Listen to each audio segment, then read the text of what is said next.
t'arrives pas à dire non, si t'as du mal à t'affirmer, dans cette vidéo, je vais t'expliquer exactement pourquoi.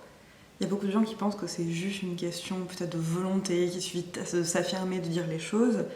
Mais toi et moi, on sait que c'est pas aussi simple que ça. Ça a dû t'arriver 1000 fois cette situation où quelqu'un te demande quelque chose ou fait quelque chose et tu sens que c'est pas tout à fait bon pour toi, que t'as envie profondément de dire non. Et en fait, tu te vois rien dire ou dire oui, t'effacer, sourire poliment et céder, peut-être juste te taire. Et en toi, tu te demandes mais pourquoi est-ce que je dis ça alors que je sais bien que j'ai envie de dire non. Et après, tu t'en veux, tu refais l'histoire dans ta tête, tu te dis mais pourquoi je me suis pas affirmée, il aurait suffi de dire ça. Et tu te dis mais pourquoi je me laisse tout le temps comme ça marcher sur les pieds. Et dans cette vidéo, j'ai envie de t'expliquer pourquoi il y a des très bonnes raisons à ça.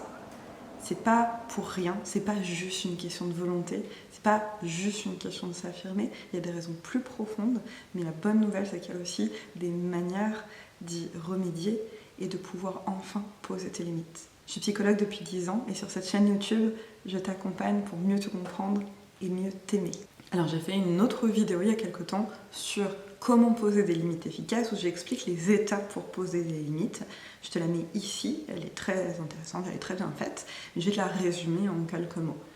En fait, pour poser des limites, les étapes concrètes, c'est déjà se relier à tes propres besoins, prendre conscience de tes besoins dans une situation donnée et les prendre au sérieux, te dire qu'ils sont légitimes. Et quand tu es relié à tes besoins, depuis cet endroit-là, c'est beaucoup plus facile de dire non. Parce qu'en fait, poser une limite, c'est quoi? C'est se protéger, prendre soin de nous et de notre propre intérêt et donc de nos propres besoins. Donc si on n'est pas en lien avec ce dont on a besoin, c'est impossible déjà de poser des limites. Ensuite, la deuxième étape, c'est de dire si la personne dit ça, si la personne fait ça, alors je fais ça. Poser une limite, c'est pas interdire à l'autre de faire quelque chose, c'est dire comment nous, on va réagir si l'autre fait cette chose. Si tu lèves la voix quand tu me parles, je raccroche ou je sors de la pièce. Si tu ne jettes pas les poubelles toutes les semaines, sachant qu'on s'est mis d'accord en avance que c'était toi qui t'occupais des poubelles, eh bien je prendrai les poubelles et je les mettrai à tel endroit en sachant que c'est à toi de les sortir, etc. etc. C'est vraiment mettre des limites, c'est dire ce que nous, on va faire. Parce qu'on ne peut pas contrôler ce que l'autre fait, comment il agit, comment il pense, etc. Par contre, on a le contrôle de nos propres actions. Et la troisième étape, c'est tenir la limite.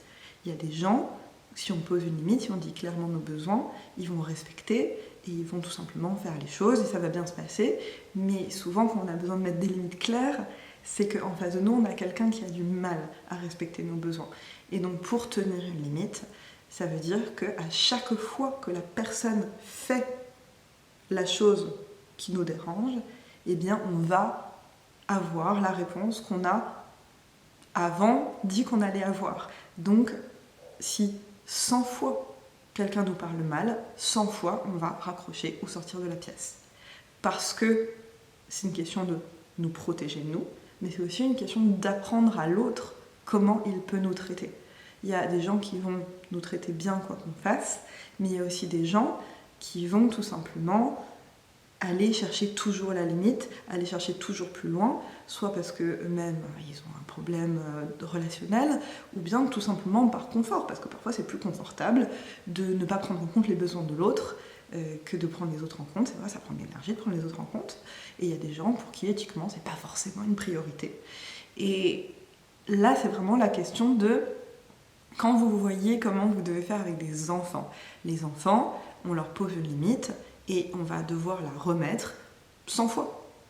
Et 100 fois, on va devoir dire à l'enfant, si tu fais ça, moi je fais ça. Si tu fais une crise, moi je ferai ça. Si tu n'enlèves pas tes chaussures en entrant, il se passera ça, etc. etc.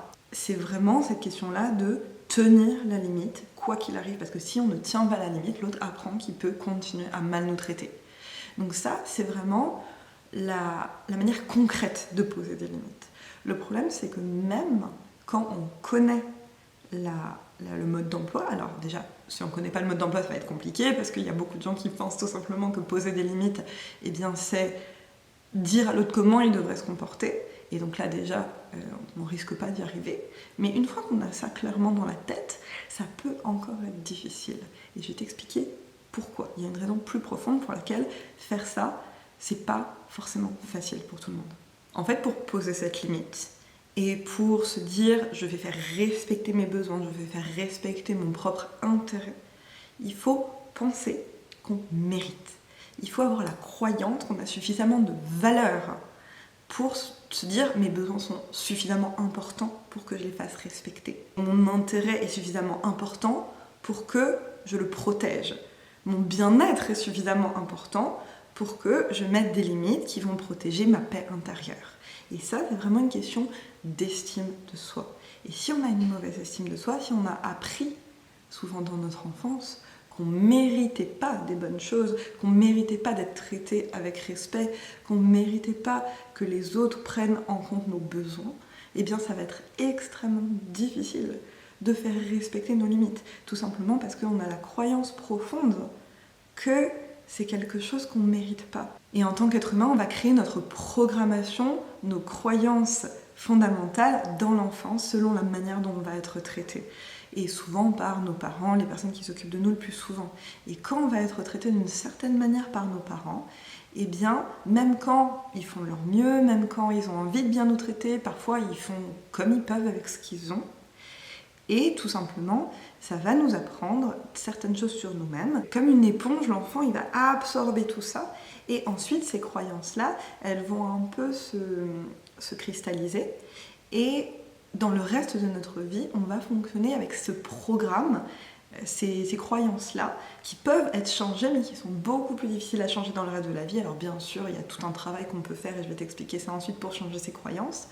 Mais eh bien, tant qu'on ne fait pas un travail conscient pour changer nos croyances, eh bien, elles vont rester telles qu'elles étaient dans l'enfance.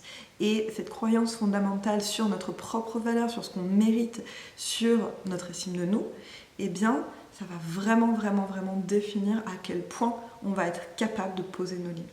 Et pour aller un peu plus loin dans cette question de la valeur, l'estime de soi, ce qui se passe fondamentalement, c'est que beaucoup d'entre nous en tant qu'enfants apprennent que pour conserver le lien avec les autres, pour conserver la relation, eh bien on doit oublier nos propres besoins, on doit s'adapter. Et ça c'est quelque chose de très courant, parce que, à l'air de rien, c'est pas facile de s'adapter à un enfant, et il y a beaucoup d'adultes, il y a beaucoup de parents qui n'ont pas la capacité, ou qui vont s'adapter sur certains points, mais pas sur d'autres. Un enfant, il est en train d'apprendre plein de choses, il a besoin qu'on s'adapte à lui, il a besoin qu'on s'adapte au fait qu'il est petit, qu'il est vulnérable, qu'il ne sait pas encore réguler ses émotions, et quand ce n'est pas le cas, eh bien c'est l'enfant qui va s'adapter. Parce que ce qu'il faut comprendre, c'est que le besoin fondamental, le plus important pour l'enfant, qui est absolument nécessaire à sa survie, c'est le besoin de lien. Le besoin de lien, le besoin de relation, c'est quelque chose sans lequel les enfants ils meurent. Vraiment. Il y a eu, après la Seconde Guerre mondiale, des personnes qui ont observé des enfants en Angleterre qui avaient été orphelins, des tout petits bébés. Et en fait, ces tout petits bébés-là, qui n'avaient pas de parents pour s'occuper d'eux, il y avait des infirmières qui s'occupaient d'eux toute la journée, mais il y avait trop d'enfants, elles n'avaient pas la possibilité de créer un lien avec tous ces enfants. Et les enfants avec qui personne n'avait créé de lien, même si tous leurs besoins de nourriture, ils étaient changés, ils étaient lavés, etc., tout ça c'était rempli. Mais par contre, ce qui se passait avec ces enfants, c'est qu'au début ils pleuraient, ils se manifestaient, ils appelaient, et au bout d'un moment, comme personne ne répondait, eh bien ils arrêtaient, ils abandonnaient, ils se résignaient, et ensuite ils mouraient. Et vraiment, le besoin de lien, même de lien, j'allais dire négatif, mais c'est un besoin tellement fondamental que c'est nécessaire à la survie.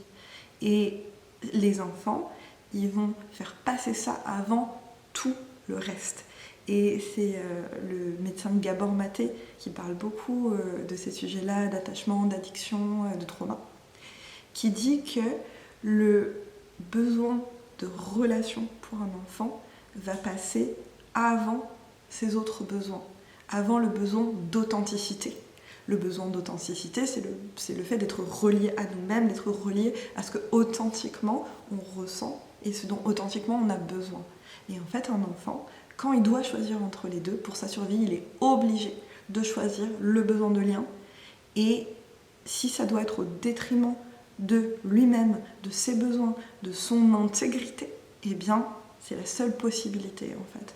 Et donc il y a beaucoup d'entre nous qui vont devoir s'adapter à notre environnement, s'adapter à nos parents, soit parce qu'ils sont carrément maltraitants, soit parce qu'ils n'ont pas l'énergie de s'adapter à nous, ils n'ont pas la possibilité de s'adapter à nous, peut-être qu'ils sont dans des conditions matérielles difficiles, peut-être qu'eux-mêmes n'ont pas beaucoup de ressources émotionnelles, qu'ils sont immatures émotionnellement. Il peut y avoir plein de raisons pour lesquelles un parent ne peut s'adapter que partiellement à son enfant, mais en tout cas en tant qu'enfant, eh bien, on va prendre l'habitude de s'adapter aux parents et on va comprendre implicitement que nos besoins vont toujours passer après et que si on tient sur nos besoins, eh bien on va perdre le lien qui est si essentiel à notre survie.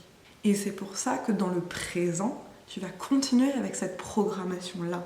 C'est-à-dire que quand quelqu'un va te dire « bah là j'ai besoin de ça », quand quelqu'un va dépasser tes limites, eh bien ça va être plus fort que toi. C'est vraiment ton cerveau limbique, le cerveau de la survie qui va prendre le dessus, même si ton cerveau de la logique, ton néocortex, sait que tu aurais besoin d'autre chose, eh bien le cerveau de la survie, il prend le dessus et il va faire en sorte que tu juste dises oui, que tu te taises, que tu cèdes, parce qu'il croit que, eh bien sinon, tu vas perdre le lien et que c'est vital pour toi. Il n'a pas appris que maintenant c'est fini. Il est resté bloqué dans ce qui était ta stratégie de survie d'enfance. Et en fait, ce qui est important, c'est que tout ça, ça peut se réapprendre. Parce que maintenant que tu es adulte, les choses ont changé. La première chose, c'est que quand on est adulte, le lien avec telle ou telle personne n'est plus nécessaire à notre survie. C'est-à-dire qu'en tant qu'adulte, on peut pourvoir à nos propres besoins. On peut s'occuper de nous-mêmes. On n'est pas dépendant comme l'enfant d'un adulte pour s'occuper de nous. Et donc, à partir de là, si on dit non et que le lien se brise, eh bien, on n'est plus en danger vital. Et ça, on peut faire un travail en psychothérapie pour faire comprendre ça à notre cerveau. Et puis même en dehors de la psychothérapie, il y a plein d'exercices qui peuvent nous faire comprendre que dans le présent, on est en sécurité. La deuxième chose, c'est qu'en tant qu'adulte, tu n'es plus enfermé. Tu n'es plus dans un contexte dont tu ne peux pas sortir. Quand tu es enfant, tu ne choisis pas pour toi. Si tu es dans un contexte qui te fait du bien, génial. Si tu es dans un contexte où il y a plein de choses qui ne vont pas, eh bien tu n'as pas le choix. Tu es obligé de rester dans ta famille d'origine ou dans tout autre environnement dans lequel tu as été mis. Tu ne peux pas choisir pour toi-même, tu n'as pas cette possibilité. Et ça, c'est plus le cas en fait quand tu es adulte. Et quand tu es adulte, tu peux donc choisir les personnes avec qui tu rentres en lien. C'est-à-dire que si quelqu'un, de manière générale, ne te respecte pas, n'écoute pas tes limites, n'a pas d'empathie pour toi, dans la plupart des contextes, tu peux choisir de ne pas rentrer en lien avec cette personne. Et alors, il y a des contextes dans lesquels c'est plus compliqué, bien sûr, au travail, il y a des situations dans lesquelles on peut avoir plus ou moins le choix, mais il y a quand même quelque chose où on peut mettre de la distance. On peut aussi trouver des ressources pour répondre aux situations. On a beaucoup plus de ressources en tant qu'adulte. On peut aller chercher des solutions qu'en tant qu'enfant, on ne pouvait pas du tout aller chercher, qui n'étaient pas du tout disponibles.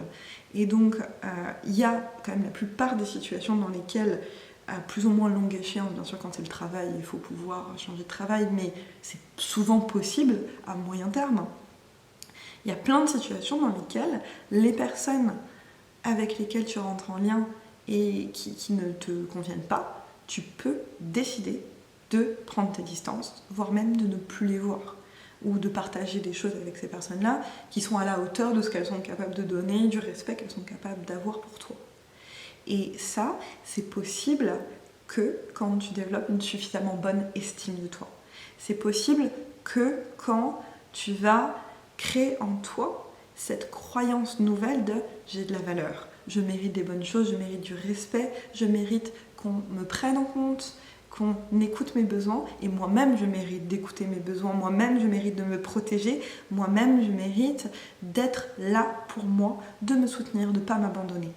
Et à partir du moment où ça va se créer, où cet alignement va se faire, et je vais t'expliquer des techniques avec lesquelles tu peux travailler dans ce sens, là, ça va être beaucoup plus évident de poser tes limites, parce que à partir du moment où c'est clair pour toi que tu mérites des bonnes choses, que tu mérites d'avoir un espace qui est respecté, eh bien naturellement tu vas mettre des limites, naturellement tu vas sentir que bien sûr que c'est plus important de respecter mon bien-être que de garder le lien avec cette personne qui de toute façon me fait pas du bien.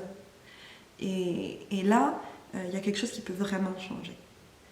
Alors, comment est-ce qu'on arrive à ce point d'avoir suffisamment d'estime de soi pour poser ses limites saines? Il y a plusieurs manières, j'allais dire, il y a le chemin le plus long et le chemin le plus court. Le chemin le plus long, c'est le chemin que beaucoup de personnes prennent quand, j'allais dire, elles ne sont pas accompagnées. C'est le chemin qui est le chemin où on ne va pas travailler de manière proactive pour travailler sur son estime de soi. Désolée, je viens de me rendre compte que le micro n'était pas allumé, je viens de le rallumer, le son va être meilleur, désolée que le son n'ait pas été très bon sur le reste de la vidéo. Donc dans nos relations habituelles, ce qui va se passer, dans nos relations amoureuses, parfois amicales, c'est que on va être dans une situation où quand les gens nous traitent pas très bien, parce qu'en fait concrètement, si on pense qu'on ne mérite pas d'être très bien traité, on va se mettre en lien avec des gens qui vont confirmer cette croyance. Quand on a des croyances, le cerveau se débrouille toujours pour les confirmer, parce que ça prend plus d'énergie au cerveau de changer une croyance que de la confirmer, et donc le cerveau va comme ça filtrer la réalité, et on va avoir du mal, si on croit qu'on mérite pas mieux, à se mettre en lien avec des personnes qui nous respectent. Donc ce qui se passe quand on a une mauvaise estime de soi, c'est qu'on se met en couple avec des gens ou en amitié avec des gens qui confirment nos croyances, qui ne nous respectent pas tant que ça.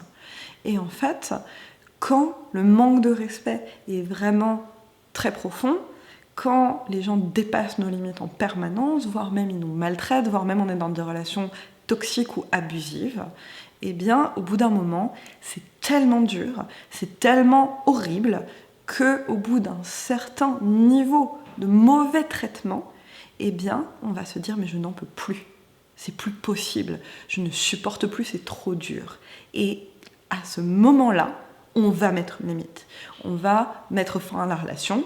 On va parfois s'affirmer. Peut-être parfois la relation peut changer quand il y a en face de nous quelqu'un qui n'est pas trop toxique, qui a des capacités à changer.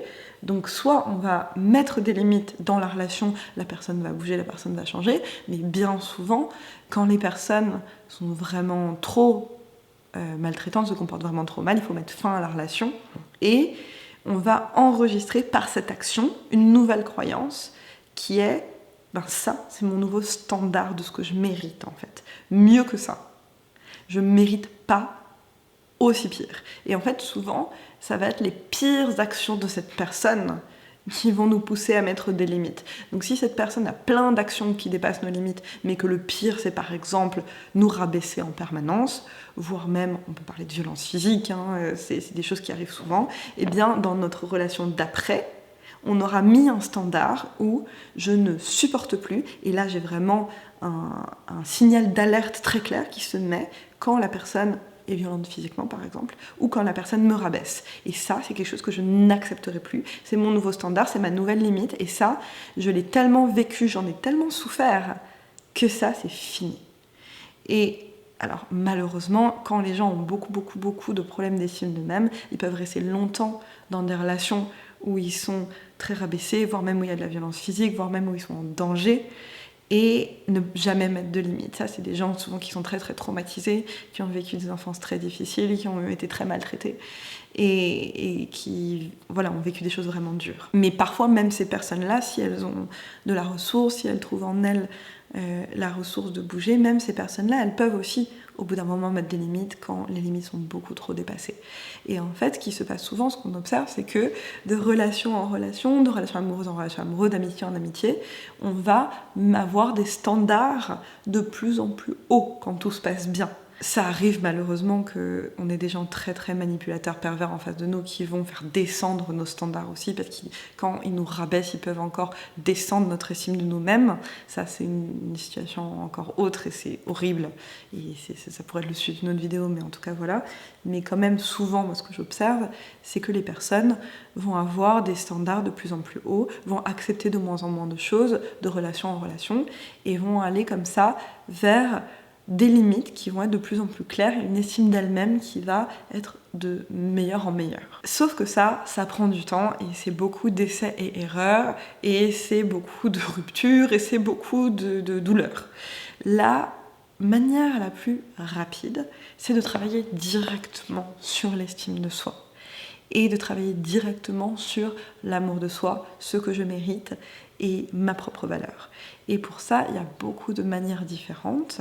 Alors, une manière avec laquelle je travaille en consultation individuelle, c'est tout simplement de travailler sur le passé, de travailler sur les traumas, de travailler sur la manière dont on a été traité dans le passé.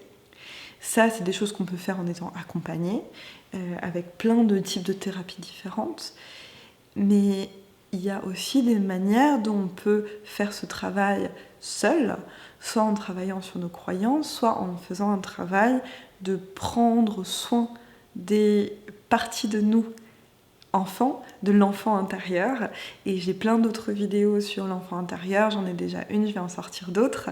Et j'ai également des pratiques qui permettent de travailler sur sécuriser l'enfant intérieur, des méditations, des séries d'affirmations, des choses qu'on peut se répéter, etc., qui permettent de sécuriser les parties de nous plus jeunes qui vivent encore en nous. Et donc ça, voilà, je le développe dans d'autres vidéos.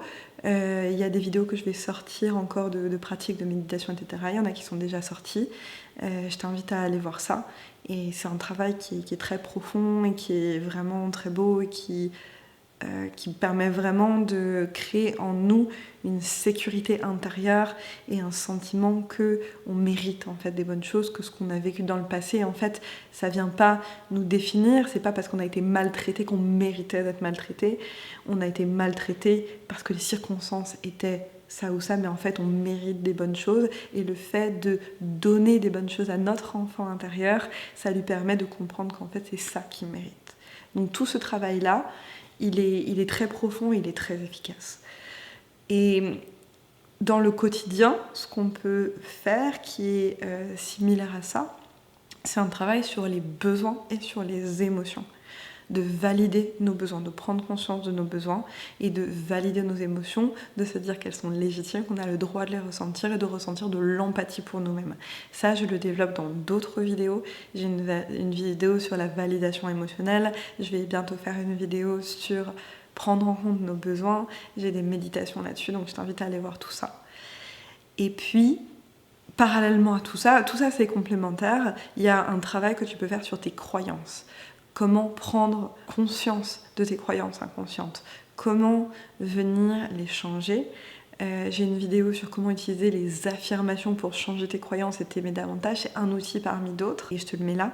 Et ça, c'est aussi quelque chose qui peut vraiment changer les choses pour commencer à vraiment avoir une relation différente avec toi-même. Et donc, toutes ces méthodes-là, elles sont toutes complémentaires. Et puis pour certaines personnes, on sentira que c'est mieux de commencer là, etc. Et il y en a d'autres bien sûr pour travailler sur l'estime de soi, mais ça c'est vraiment des méthodes que j'aime beaucoup, que j'utilise, et c'est vraiment le sujet qui m'intéresse le plus. J'ai un accompagnement aussi en 3 mois, tu pourras aller voir, je te mets les infos en barre d'infos, qui aide vraiment sur cette question-là, où on utilise tous ces outils-là pour améliorer son estime de soi et arriver à avoir une relation avec nous-mêmes où on s'aime davantage. Mais déjà de savoir que c'est un but, que c'est quelque chose qui va vraiment permettre, entre autres, de poser des limites ça permet de moins s'en vouloir quand on n'arrive pas à poser des limites, de savoir que ben oui, là en fait, c'est normal que j'arrive pas à poser ces limites et commencer à avoir de la douceur envers soi-même, c'est aussi de l'amour de soi. Commencer à se dire, ben oui, bien sûr, c'est pas parce que je suis faible, c'est pas parce que je manque de volonté, c'est pas parce que je suis quelqu'un qui sait pas s'affirmer, ça sort de nulle part et vraiment je suis trop nulle. C'est parce que j'ai vécu des expériences difficiles dans ma vie, j'ai pas encore une sensation solide de ma propre valeur, et donc plus je vais travailler dans ce sens, plus ce sera facile de dire non, et j'ai pas besoin de me forcer à dire non, je vais travailler là-dessus, et puis ensuite dire non, je pourrais en faire une pratique quand j'aurai commencé à asseoir un sentiment de ma propre valeur, eh bien je vais pouvoir poser des actions qui vont dans ce sens-là, mais quand on a un sens de notre propre valeur qui est trop faible, qui est trop fluctuant, eh bien dire non, c'est trop loin en fait de notre zone de confort, et on va pas pouvoir, et de commencer à avoir cette douceur envers soi-même, cette empathie envers soi-même, de se dire en fait non, je suis pas nulle, c'est juste là où j'en suis, mais je peux faire ça pour que ça avance, eh bien c'est quelque chose où déjà on va commencer à aller dans le sens de l'amour de soi, parce que se parler avec douceur, c'est déjà énorme. Donc voilà, j'espère que cette vidéo t'aura aidé à vraiment mieux comprendre pourquoi c'est difficile de dire non et quel chemin prendre pour y arriver. Si ça t'a parlé, n'hésite pas à liker la vidéo, à t'abonner pour plus de vidéos, et je te revois bientôt. Au revoir.